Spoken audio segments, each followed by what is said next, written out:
Hello my YouTube friends, আজকে আমি এখানে বানাচ্ছি গুড়ের পায়েস। এখানে আমি 3 লিটার দুধের পায়েস করছি। তো সেখানে আমি দুধটাকে ভালো করে ফুটিয়ে নেব, জাল দিয়ে নেব, আর কিছুটা দুধ আমি আলাদা করে সাইডে রেখে দেব। এখানে দেখো গুড়, কাজু, কিশমিশ সব রেডি করে রেখেছি। আর এখানে দুধটা ফুটছে, আর আমি চালটাও ধুয়ে রেখে দিয়েছি। এবার দুধটা অনেকটা ফোটানোর পর অনেকটা ঘন হয়ে আসবে, তারপরে আমি চালটা দেব। এই যে দেখো চালটা অ্যাড করলাম। এবার এটা কন্টিনিউ নাড়াচাড়ার মধ্যে রাখতে হবে যাতে নিচ থেকে লেগে না যায়।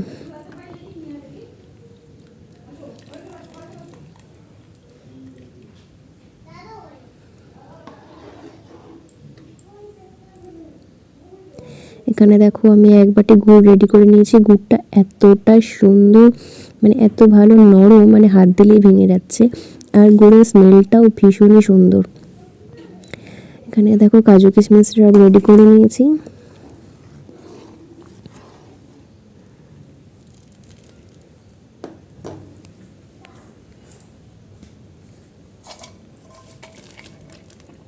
কিছুক্ষণ বাদে আমি এখানে কাজু কিশমিশটা অ্যাড করে দিলাম।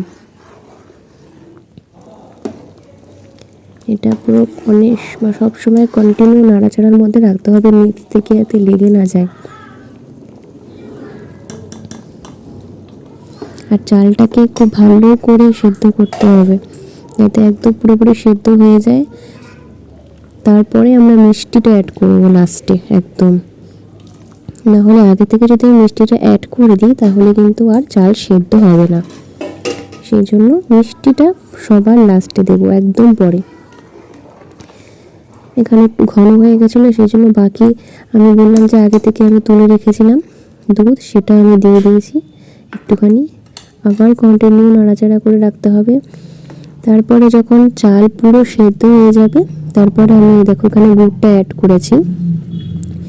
এই গুড়টা এবার গলবে, পুরোটা গলে যাওয়ার পরেই আমার পায়েস পুরো রেডি হয়ে যাবে। তো এখন শীতকালে পৌষ মাস আছে, সবাই পিঠে পুলি পায়েস সব রান্না করছে, তোমরাও সবাই করে ফেলো।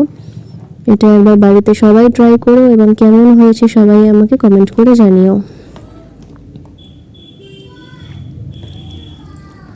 আর যারা যারা আমার চ্যানেলে এখনও নতুন আছো তারা অবশ্যই আমার চ্যানেলটাকে সাবস্ক্রাইব করে দাও। আর আমার ভিডিও ভালো লাগলে লাইক কমেন্ট করতে ভুলো না।